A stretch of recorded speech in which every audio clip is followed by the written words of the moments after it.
Comment? Ah, Seigneur, ok.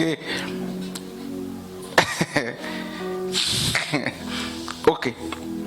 N'est-ce pas? Où chacun de nous porte le nom de Dieu, Yahvé.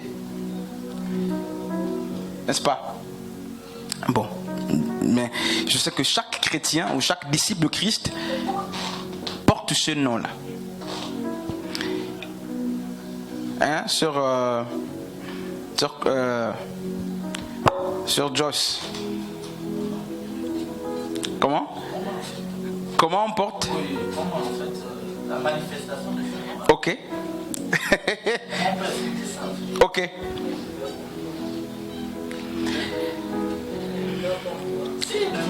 Alors, regardez. Jésus, n'est-ce pas? Nous ne sommes pas l'épouse, hein? Je ne suis pas dans cette dimension. Mais si on prenait même cette image, regardez, si on prend même cette image, en réalité, même dans la Cour constitutionnelle, notre constitution dit que lorsqu'on est affilié à un homme ou à une femme, n'est-ce pas, le sexe inférieur est amené, n'est-ce pas, chez nous c'est la femme, hein, ailleurs c'est pas ça. Et la femme prend le nom de l'homme. La femme porte le nom de son époux ou en fait, son mari. Et en Christ, cette image est parfois projetée comme ça. C'est vrai que nous ne sommes pas l'épouse en miniature. Nous ne sommes pas la vraie épouse. L'épouse, c'est la cité céleste.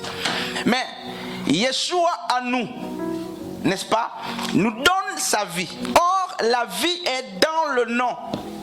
Acte 4:12 dit que c'est le nom là qui sauve. Et donc, si Yeshua est en nous, nous sommes aussi appelés Yeshua. Pourquoi? C'est pas que c'est un nom propre qu'on porte. C'est pas ce que je suis en train de dire. Mais la nature de ce Dieu-là, les prérogatives attachées à ce nom-là, au nom de cet homme-là, n'est-ce pas? Mais le pouvoir qui est dans cet homme-là, mais tous les premiers apôtres l'ont eu. Tous. Paul, Pierre, Matthieu, Barthélemy, Nathanaël, toutes ces personnes, justement les Thomas, portaient ce nom. Il manifestait, n'est-ce pas, ce nom. Et on dit que son ministère, c'est de réconcilier le monde, justement, et le monde divin du monde de Dieu. Et si le ministère de Yeshua, n'est-ce pas, était de réconcilier par le clou, pas par les chants. Il n'est pas venu réconcilier par la louange, les méditations, non. Il est venu réconcilier par le clou. Et le clou suit le shin. Le shin, c'était la haine. On l'a vu, la dent, justement. Et la dent évoquait le mépris, pas le mépris des chrétiens, mais le mépris de l'extérieur sur ceux qui portent le nom de Yeshua. Et donc, justement, Matthieu chapitre 5 aussi le dit, Acte chapitre 4 à partir du verset 41, que les apôtres justement étaient maltraités à cause du fait ils prêchaient ce nom. Et rappelons que à cause de la ségrégation, on leur avait interdit de prêcher en ce nom-là. Homme de Dieu. Alors, le monde a été réconcilié avec le Créateur par la douleur, le clou, par le clou. Homme de Dieu. Alors, l'église, justement, qui prêche Yeshua, parce que l'évangile est christocentrique, Christ est au centre de l'évangile, l'église qui prêche Yeshua, mais doit tout de même réconcilier, parce que, regardez, l'église, je touche pas à l'église, il y a beaucoup de choses dans l'esprit là, il faut rester calme, n'est-ce pas? Qu'est-ce qui se passe, Ma'an? Lorsque on accepte le Seigneur, qu'est-ce qui se passe? Nous avons, Lévitique 17:11 dit que l'âme est dans le sang. L'âme est dans le sang, la vie de l'homme c'est dans le sang, l'âme c'est le sang. Et qu'est-ce qui se passe? Dieu vient, il a affaire justement avec l'âme de l'homme. Mais pour sauver l'âme de l'homme, Dieu s'adresse à l'esprit humain. Lorsque l'esprit humain arrive à Dieu, parce que l'âme qui pêche, Deutéronome 18, je crois 20, l'âme qui pêche, c'est l'âme qui meurt. L'esprit ne meurt pas. Et qu'est-ce qui se passe? Donc Dieu a un rendez-vous avec l'âme de l'homme. Et qu'est-ce qui se passe? Avant que l'église ne soit réconciliée avec Dieu, l'église en tant que, n'est-ce pas, corps de Christ, nous dit quel passage là? Frère Michael. Comment? L'église, c'est quoi? L'église, c'est quoi? Le corps de Christ. Ou bien 1 tendresse, c'est écrit où? L'église en tant que corps de Christ. Avant que cette église, ces hommes ne deviennent église, qu'est-ce qui se passe? Parce que c'est la communauté qui se réconcilie avec le Père. Mais le problème c'est que le clou, n'est-ce pas, le vave, doit réconcilier l'âme et l'esprit. Et là c'est chez, n'est-ce pas, l'âme et l'esprit, ça c'est l'esprit, non? Ou bien j'ai mal écrit l'esprit.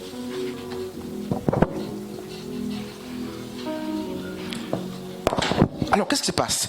Paul dira que son souhait est que l'âme, l'esprit et le corps soient glorifiés. Ça c'est le souhait de Paul.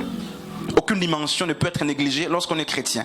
Votre corps, ne dites pas, bon, je sers Dieu avec mon corps et l'esprit, je le mets à l'écart. Rien à voir avec tout ça.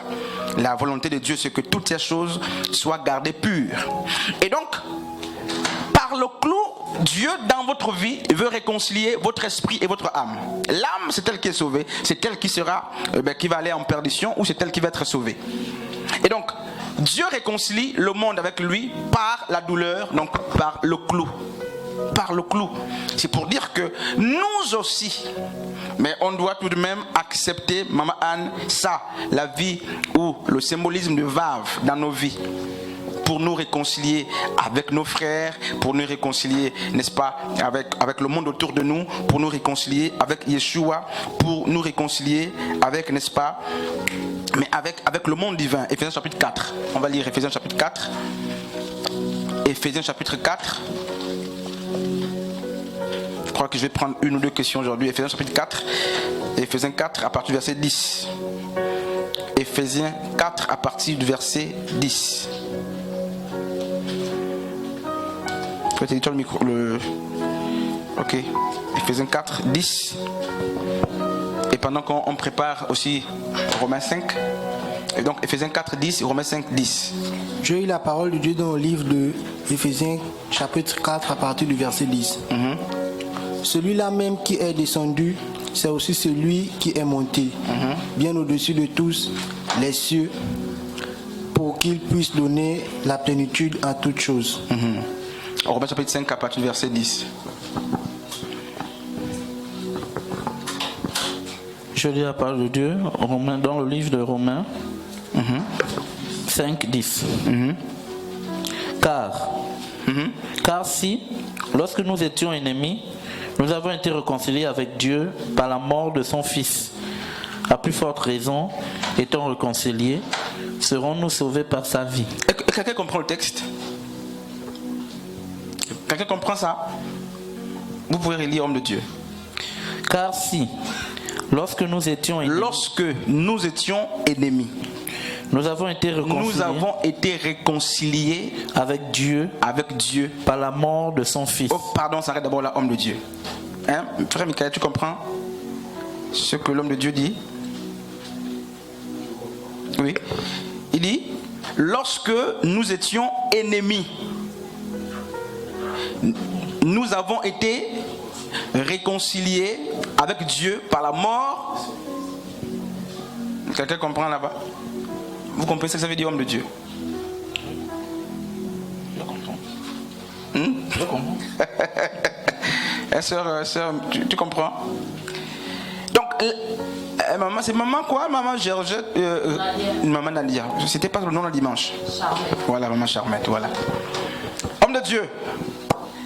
Le texte dit, Romains 5, 10. C'est ça? Lorsque nous étions ennemis, c'est là que nous avons été réconciliés avec Dieu. Amen. Bon, je ne sais pas si vous comprenez ça. C'est que, et Paul plus loin dira que Christ est mort pour nous alors que nous étions encore pécheurs. Donc, il est mort pour nous, nous étions ennemis. Donc la mort de Christ pour nous n'intervient pas depuis qu'on prie. En fait, nous étions séparés, donc ennemis, donc n'est-ce pas, en inimitié, l'inimitié, donc séparés de lui. Et c'est lorsqu'on était séparés qu'il est mort pour nous. Et c'est lorsqu'on était séparés qu'il nous a réconciliés avec le Père. Donc nous étions là-bas, on ne connaissait pas l'évangile, on était loin. C'est là qu'il est mort pour nous. Et ça c'est très fort, je n'avais pas vu ça comme ça. Ça c'est très fort. Christ t'a aimé, Dieu t'a aimé et l'amour de Dieu pour toi a été manifesté. Tu étais ennemi de Dieu. Tu étais ennemi. Alors, quand on prend le mot simplement comme c'est-à-dire tu étais pécheur, tu n'avais pas Dieu en toi. Mais c'est là-bas qu'il t'avait réconcilié avec le Père. Dans le péché. C'est quand tu étais dans l'adultère, la fornication, le mensonge. C'est là-bas, depuis là-bas, que le sacrifice, n'est-ce pas, expiatoire a eu lieu pour toi. Et la Bible, Paul dit que c'est là-bas que lui t'a réconcilié. Tu étais là-bas. Tu n'étais pas encore, même dans le royaume, on dit ennemi. On ne peut pas dans le royaume être ennemi de Dieu. Donc, il n'y avait rien là, pas de baptême, pas de confession de foi, mais nous étions réconciliés avec Dieu. Et donc il n'y a pas. Donc vous voyez que la vie chrétienne justement c'est l'accomplissement, n'est-ce pas? Mais l'accomplissement des ombres, des choses qui ont eu lieu hier.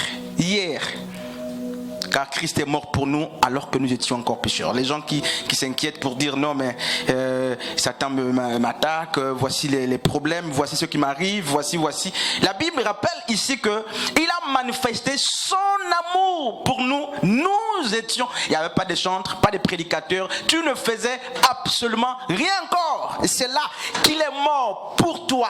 Et là, aujourd'hui, tu n'es que la concrétisation d'un acte passé.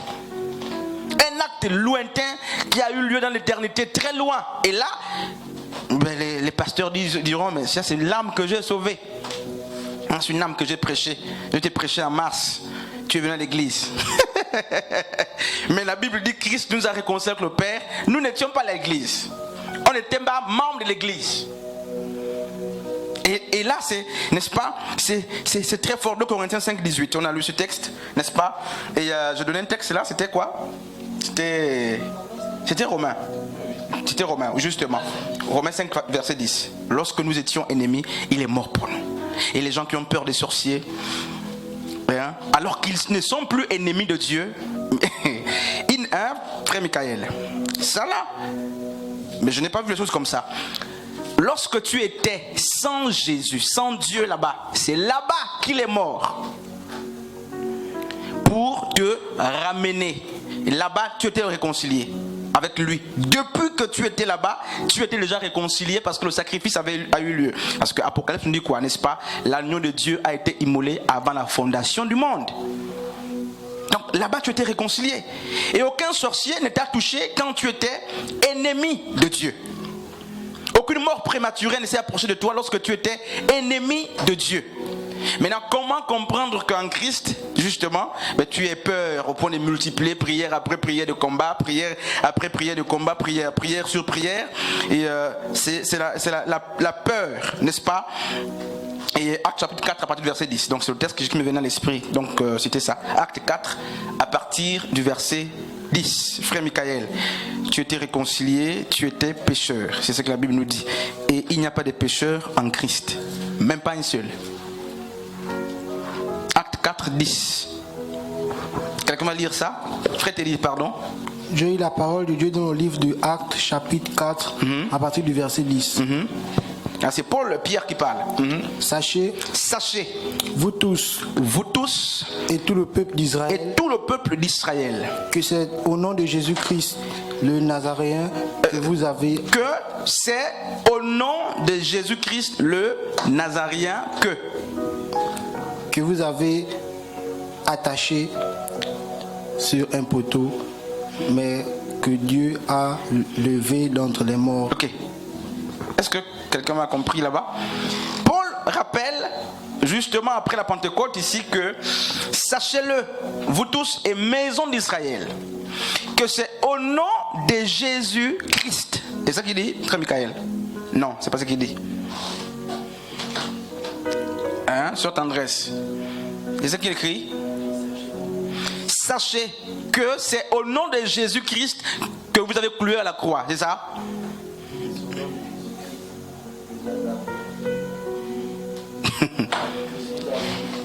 Est-ce que c'est important de citer le Nazarien là?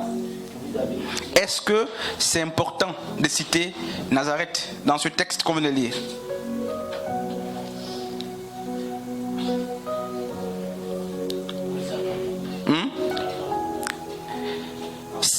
Sachez tous, dans la maison d'Israël, que c'est au nom de Jésus Christ de Nazareth que vous avez cloué à la croix que ceux se font. Est-ce que cette phrase a la même connotation que celle qui suit? Sachez que c'est au nom de Jésus que. Est-ce que c'est la même chose?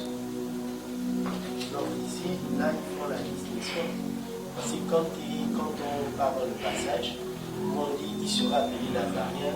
Lorsqu'on parle dans l'évangile, c'est dans Matthieu, on dit il sera appelé le Nazarien. Maintenant, quand il s'agit de.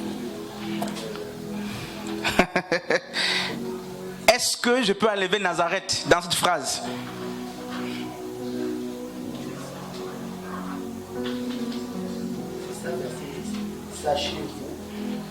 Sachez-vous tous et tout le peuple d'Israël que c'est au nom de Jésus-Christ. Est-ce que je peux enlever le Nazarien? C'est la question que j'ai posée. Est-ce que...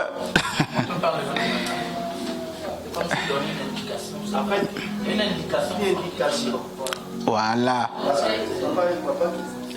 Parce qu'on va on est en train d'étudier, hein, ouvrez les Bibles, on va voir quelque chose.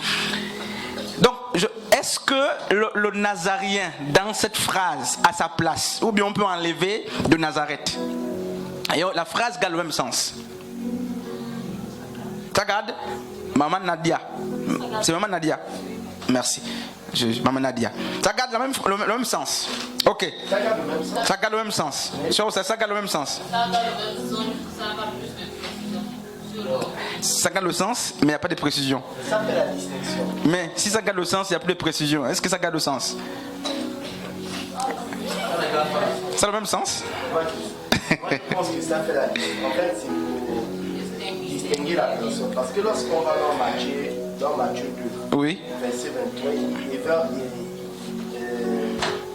il se retira dans le territoire de la Galilée et vint demeurer dans une ville appelée Nazareth. Oui. Afin que s'accomplisse ce qui avait été annoncé. Ok. Il sera appelé le Nazareth. Merci. Ça garde le même sens? Donc ça garde encore, frère. Emma Anne. Alors, Nazareth signifie quoi? Alors, regardez. Ce texte-là, on va bientôt finir. Ce texte, c'est Paul, plutôt c'est Pierre, parce que on a lu le verset 10. Quand vous descendez au verset 12, il dira, il n'y a pas d'autre nom. Lisa Fred dit, il n'y a de salut en aucun autre, car il n'y a sous le ciel aucun autre nom qui a été donné parmi les hommes par lequel nous devions être sauvés. N'est-ce pas? Ah, c'est le verset 12, je crois 12. Et Pierre dit, sachez qu'il n'y a point d'autre nom. Que c'est, parce qu'on a posé la question que par quel pouvoir, au nom de qui faites-vous tous ces miracles? Il y avait des signes, il y avait déjà des questions qui se posaient.